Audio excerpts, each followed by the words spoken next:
¿Qué tal? Les doy la bienvenida. Hoy nos vamos a meter de lleno en una de las tareas, les diría, más cruciales para el examen PMP. La tarea 2.3, que es evaluar y gestionar riesgos. Créanme, entender esto bien, pero bien a fondo, es lo que de verdad marca la diferencia entre una respuesta correcta y una que no lo es. Y bueno, como siempre, este material es parte de nuestro programa de preparación para el PMP con Ricardo Junco. La idea es justamente esa, darles todas las herramientas para que dominen estos temas. A ver, para empezar vamos con una pregunta que parece simple pero no lo es. ¿Se sabe bien la diferencia entre un riesgo, un disparador y un incidente? Y ojo, que aunque en el día a día a veces los usamos como si fueran lo mismo, para el examen PMP esa precisión es todo. Ok, hablemos del riesgo. Pensemos en un riesgo como una posibilidad, algo que podría llegar a pasar. La palabra que tenemos que grabarnos a fuego aquí es incierto. Y algo súper importante, un riesgo no siempre es malo. Puede ser una amenaza, claro, algo que queremos evitar, pero también puede ser una oportunidad buenísima que queremos aprovechar. Ahora, el disparador de riesgo, o trigger como se le dice en inglés. Este es como la señal de alarma. No es el riesgo en sí mismo, para nada. Pensemos en la analogía de la tormenta. El disparador no es la lluvia, es esa nube negra y densa que aparece en el horizonte y nos dice, ¡ojo!, que el riesgo de que llueva se está volviendo muy, pero muy real. ¿Y qué pasa cuando esa lluvia finalmente cae?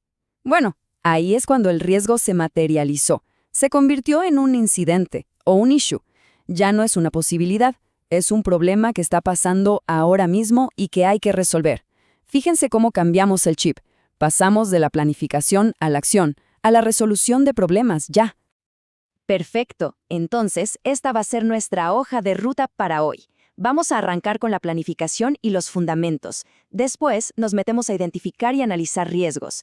Luego, vemos cómo responder a amenazas y oportunidades y cerramos con un tema clave: cómo funciona todo esto en entornos ágiles. Arranquemos entonces por el principio. Todo buen proceso de gestión de riesgos, pero todo, se apoya en un plan sólido. Es como construir una casa. Si los cimientos no están bien, lo que venga después se cae.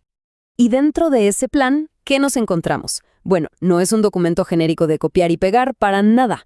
Es la guía hecha a medida del proyecto.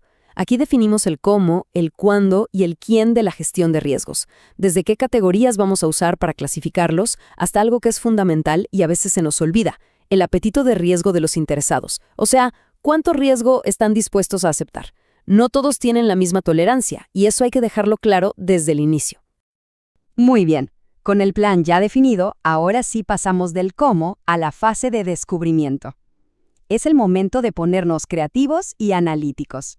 De pasar de preguntarnos, ¿y si pasa esto?, a definir, bueno, ¿y si pasa, ahora qué hacemos? Se trata de buscar activamente qué podría salir bien o mal para poder priorizarlo. Y para identificar esos riesgos, tenemos un montón de herramientas. La clave acá es usar múltiples lentes, no quedarnos con una sola técnica. Se trata de combinar, por ejemplo, la creatividad de un brainstorming con todo el equipo, con el rigor de un análisis de causa-raíz para ir al fondo del asunto, o con la valiosísima experiencia que nos puede dar el juicio de expertos. Esa mezcla es la que nos va a dar una visión de 360 grados. Una vez que tenemos nuestra lista de riesgos, toca analizarlos. Y acá hay dos pasos. Primero, hacemos un análisis cualitativo. Este es más subjetivo, rápido, y nos sirve como un primer gran filtro para priorizar. Decimos este es alto, este medio, este bajo. Y después, para esos riesgos que quedaron arriba de todo, los más críticos, aplicamos el análisis cuantitativo. Ahí sí nos metemos con los números para entender su impacto en cifras concretas, en costo, en tiempo. Y esta es la herramienta estrella del análisis cualitativo, la famosa matriz de probabilidad e impacto. Es súper visual y nos permite ver de un solo vistazo qué riesgos necesitan nuestra atención, pero ya. Los que caen en esa zona roja o extrema, esos son los primeritos en nuestra lista de tareas.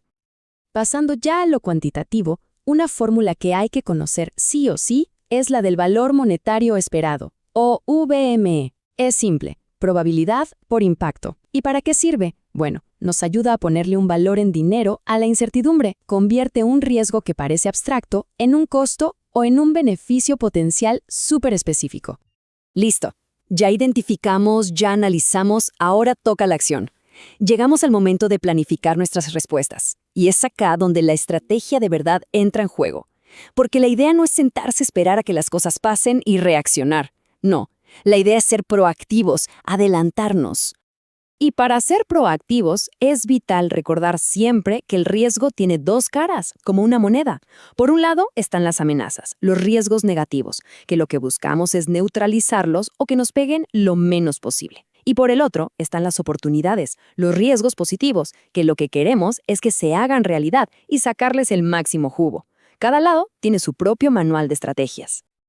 Para las amenazas, tenemos todo un abanico de 5 estrategias.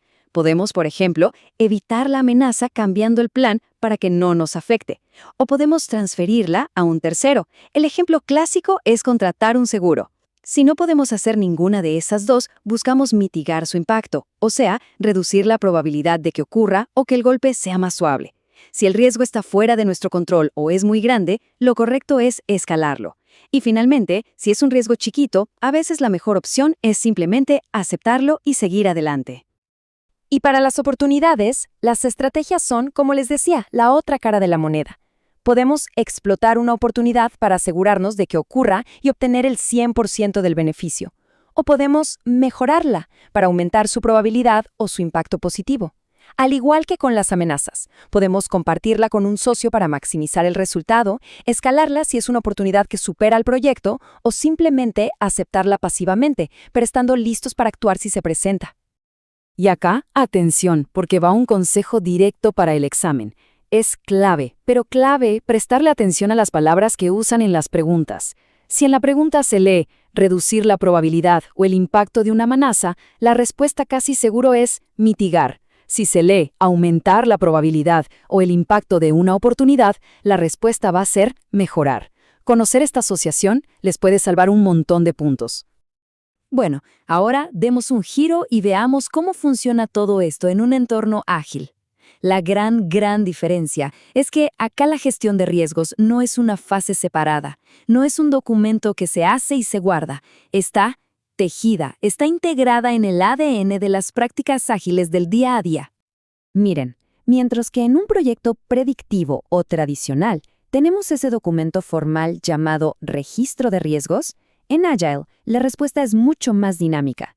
Las acciones que tenemos que tomar para manejar los riesgos se convierten en ítems del backlog, o sea, en historias de usuario o tareas que compiten por prioridad junto con las funcionalidades del producto.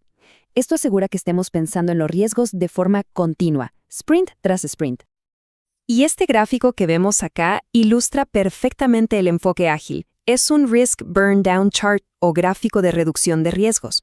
Y es genial porque nos muestra de un solo vistazo cómo el equipo está activamente quemando, o sea, reduciendo la exposición total al riesgo con cada iteración. Es una herramienta de comunicación para los stakeholders que es súper poderosa. Al final, el punto central de todo esto es que la gestión de riesgos tiene que ser proactiva, no reactiva. Y con esa idea en mente, les dejo una pregunta final para que se la lleven. Para el próximo proyecto en el que trabajen, ¿qué amenaza concreta se podría mitigar desde el principio y qué oportunidad se podría mejorar si se piensa con esta mentalidad de PMP? Y con esto cerramos nuestro análisis de hoy. Recuerden que este material forma parte del programa de preparación para el PMP con Ricardo Junco. Dominar la gestión de riesgos es absolutamente fundamental para liderar proyectos con confianza y sobre todo con éxito. Nos vemos en la próxima.